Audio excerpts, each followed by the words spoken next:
गणेशाय नमः। सरस्वत्यै नमः। श्रीपादवल्लभ नरसिंह सरस्वती श्रीगुरुदत्तात्रेयाय नमः। दत्तात्रेयसमारम्भां नृसिंहादिकमध्यमां सच्चिदानन्दपर्यन्तं वन्दे गुरुपरम्परां। गणपतिगुरुमेकं सच्चिदानन्दरूपं विबुधनिवहसेवं योगमार्गादिरूढं शरणमुपगतानाम् आर्तिसङ्खात्रिवज्रं मम हृदयनिवासं भक्तिनम्रो नमामि। श्री श्री श्री गणपति सच्चिदानंद सद्गुरुभ्यो नमः। जय गुरुदत्त। सेकंड चैप्टर 21st నుంచి అంటాను.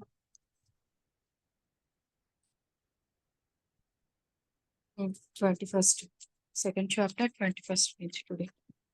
Okay ma'am. వేద వినాశినం నిత్యం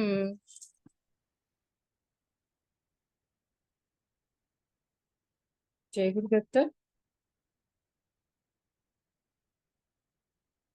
సుప్రియ గారు వేద వినాశినం నిత్యం నాశినం లో ఉందా మేడం నా వాయిస్? చదవండి. ఇప్పుడు ఓకే. ఇప్పుడు ఓకే. Okay ma'am. చదవండి సుప్రియ గారు. వినిపించిందా మేడం ఇందాక? హలో.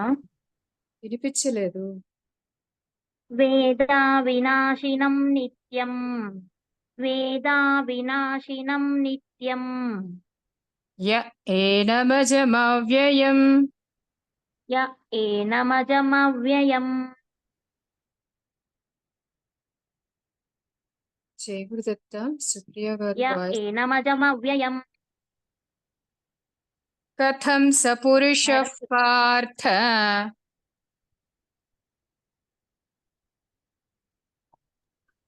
సుప్రియ మీ కథం వాయిస్ సరిగా లేదు. నెట్వర్క్ పార్థ. ఒకసారి చెక్ చేసుకోరా.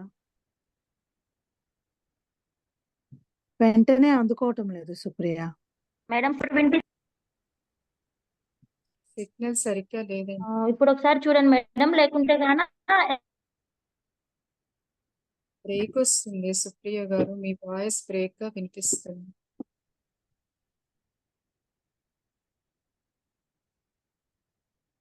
జయ గురుదత్త.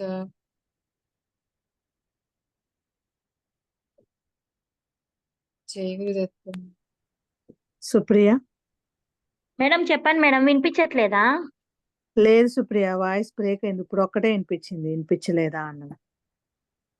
ఇప్పుడు ఒక్కసారి నేను పలుకుతాను శ్లోకము. ఓకే అంటే చూడండి మేడం.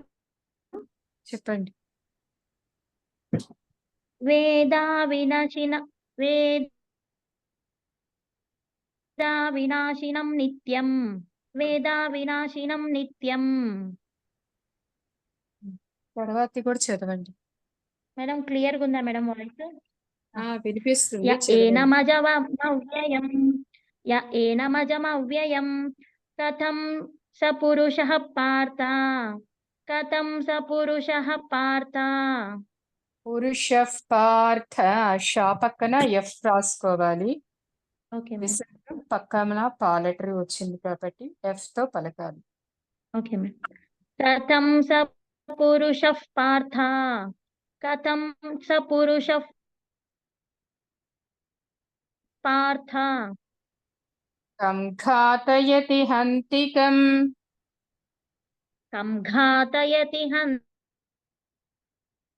హంతికం కం ఘాతయతి హంతికం.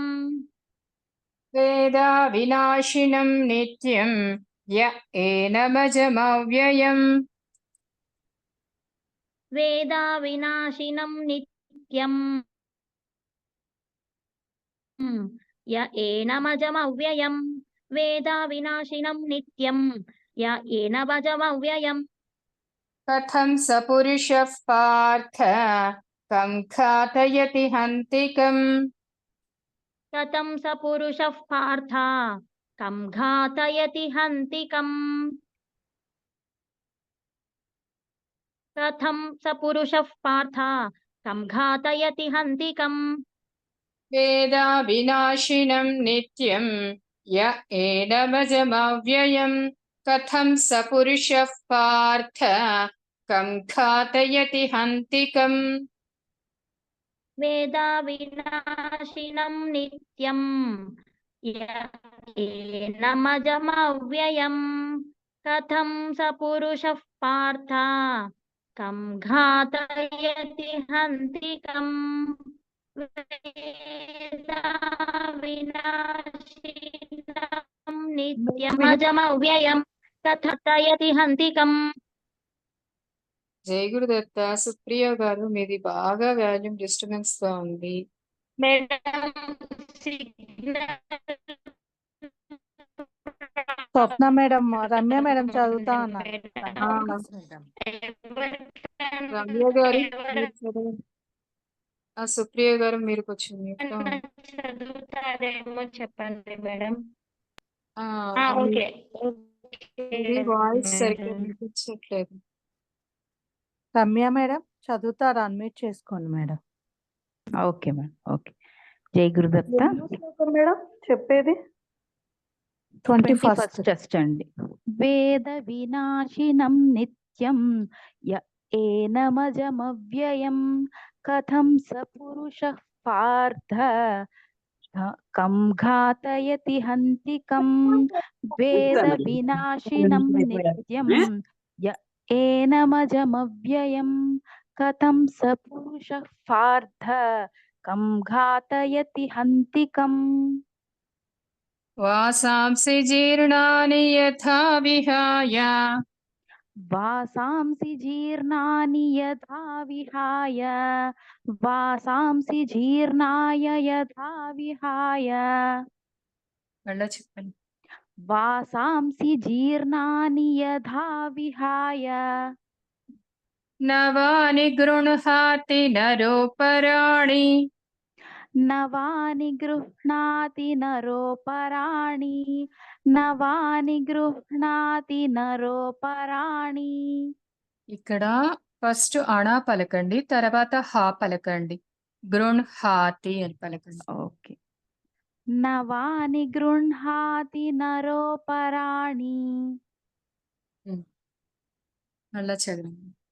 నవాని గృహ్ణాతి నరోపరాణి తథా శరీరాణి విహాయ జీర్ణాని తథా శరీరాణి విహాయ జీర్ణాని తథా శరీరాణి విహాయ జీర్ణాని అన్యాని సంయాతి నవాని దేహి అన్యాని సంయాతి నవాని దేహి అన్యాని సంయాతి నవాని దేహి. వాసాంసి జీర్ణాని యథా విహాయ నవాని గృహ్ణాతి నరోపరాణి వాసాంసి జీర్ణాని యథా విహాయ నవాని గృహ్ణాతి నరోపరాణి వాసాంసి జీర్ణాని యథా విహాయ నవాని గృహ్ణాతి నరోపరాణి. తథా శరీరాణి విహాయ జీర్ణాని అన్యాని సంయాతి నవాని దేహి తథా శరీరాణి విహాయ జీర్ణాని అన్యాని సంయాతి నవాని దేహి తథా శరీరాణి విహాయ జీర్ణాని అన్యాని సంయాతి నవాని దేహి. వాసాంసి జీర్ణాని యథా విహాయ నవాని గృహ్ణాతి నరోపరాణి తథా శరీరాణి విహాయ జీర్ణాని అన్యాని సంయాతి నవాని దేహి వాసాంసి జీర్ణాని యథా విహాయ నవాని గృహ్ణాతి నరోపరాణి తథా శరీరాణి విహాయ జీర్ణాని అన్యాని సంయాతి నవాని దేహి. వాసాంసి జీర్ణాని యథా విహాయ నవాని గృహ్ణాతి నరోపరాణి తథా శరీరాణి విహాయ జీర్ణాని అన్యాని సంయాతి నవాని దేహి. देहि नैनं छिन्दन्ति शस्त्राणि नैनं छिन्दन्ति शस्त्राणि नैनं छिन्दन्ति शस्त्राणि नैनं दहति पावकः नैनं दहति पावकः नैनं दहति पावकः न चैनं क्लेदयन्त्यापः न चैनं क्लेदयन्त्यापः न चैनं क्लेदयन्त्यापः न शोषयति मारुतः न शोषयति मारुतः न शोषयति मारुतः नैनं छिन्दन्ति शस्त्राणि नैनं दहति पावकः नैनं छिन्दन्ति शस्त्राणि नैनं दहति पावकः नैनं छिन्दन्ति शस्त्राणि नैनं दहति पावकः न चैनं क्लेदयन्त्यापः न शोषयति मारुतः न चैनं क्लेदयन्त्यापः न शोषयति मारुतः न चैनं क्लेदयन्त्यापः न शोषयति मारुतः नैनं छिन्दन्ति शस्त्राणि नैनं दहति पावकः न चैनं क्लेदयन्त्यापः न शोषयति मारुतः नैनं छिन्दन्ति शस्त्राणि नैनं दहति पावकः न चैनं क्लेदयन्त्यापः न शोषयति मारुतः नैनं छिन्दन्ति शस्त्राणि नैनं दहति पावकः न चैनं क्लेदयन्त्यापः न शोषयति मारुतः अच्छेद्योऽयमदाह्योऽयम् अच्छेद्योऽयमदाह्योऽयम् अच्छेद्योऽयमदाह्योऽयम् अक्लेद्यो शोष्य एव च अक्लेद्यो शोष्य एव च अक्लेद्यो शोष्य एव च नित्यः सर्वगतस्थाणुः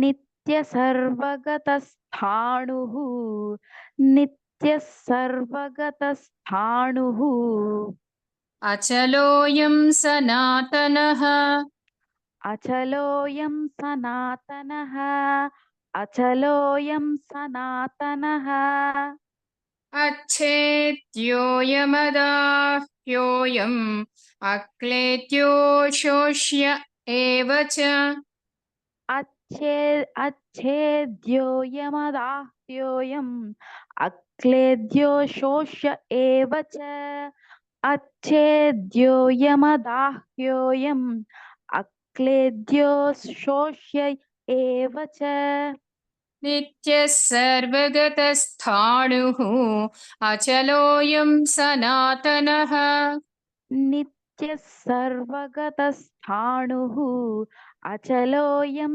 सनातनः नित्यः सर्वगतस्थाणुः अचलोऽयं सनातनः अच्छेद्योऽयमदाह्योऽयम् अक्लेद्यो शोष्य एव च नित्यः सर्वगतस्थाणुः अचलोऽयं सनातनः अच्छेद्योऽयमदाह्योऽयम् अक्लेद्यो शोष्य एव च नित्यः सर्वगतस्थाणुः अचलोऽयं सनातनः अच्छेद्योऽयमदाह्योऽयम् अक्लेद्यो शोष्य एव च नित्यः सर्वगतस्थाणुः अचलोऽयं सनातनः अव्यक्तोऽयमचिन्त्योऽयम् अव्यक्तोऽयमचिन्त्योऽयम् అవ్యక్తోయమచింత్యోయం అవికార్యోయముచ్యతే అవికార్యోయముచ్యతే అవికార్యోయముచ్యతే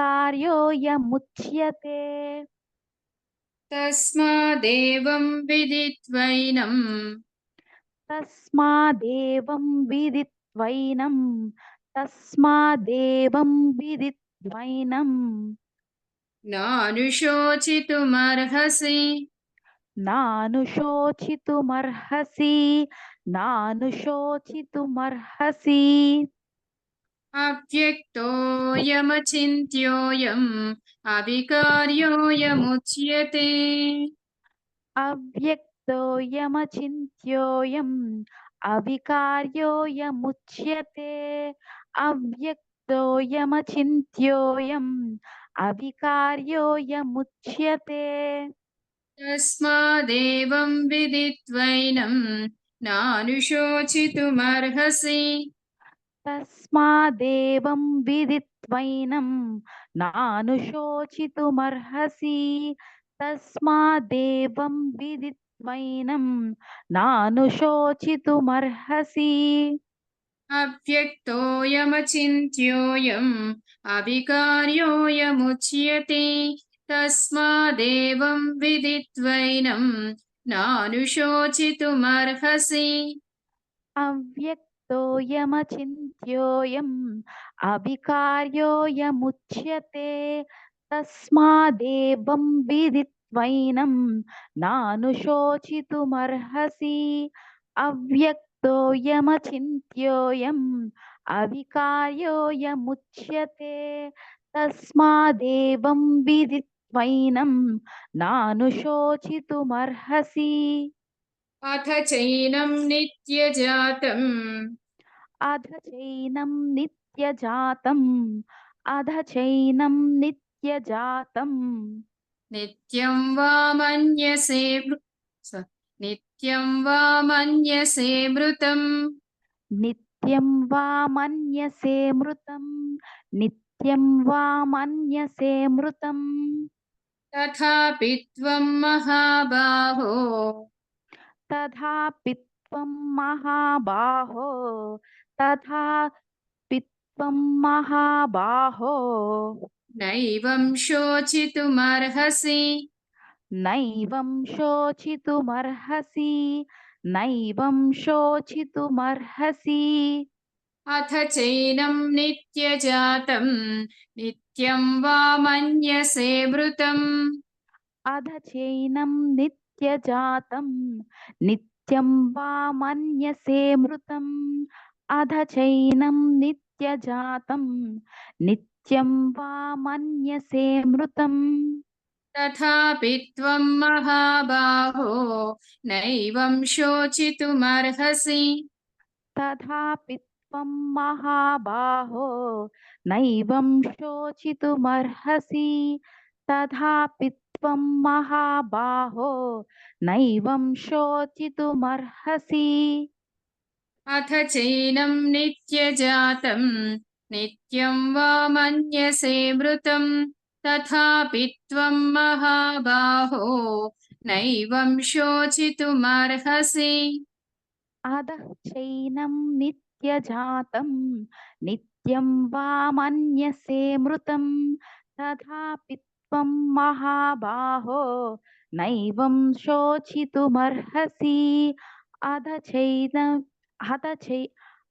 చైనం నిత్యజాతం నిత్యం వా మన్యసే మృతం తథాపి త్వం మహాబాహో నైవం శోచితమర్హసి జాతస్య హి ధ్రువో మృత్యుః జాతస్య హి ధ్రువో మృత్యుః జాతస్య హి ధ్రువో మృత్యుః ధ్రువం జన్మ మృతస్య చ ధ్రువం జన్మ మృతస్య చ ధ్రువం జన్మ మృతస్య చ తస్మాదపరిహార్యేర్థే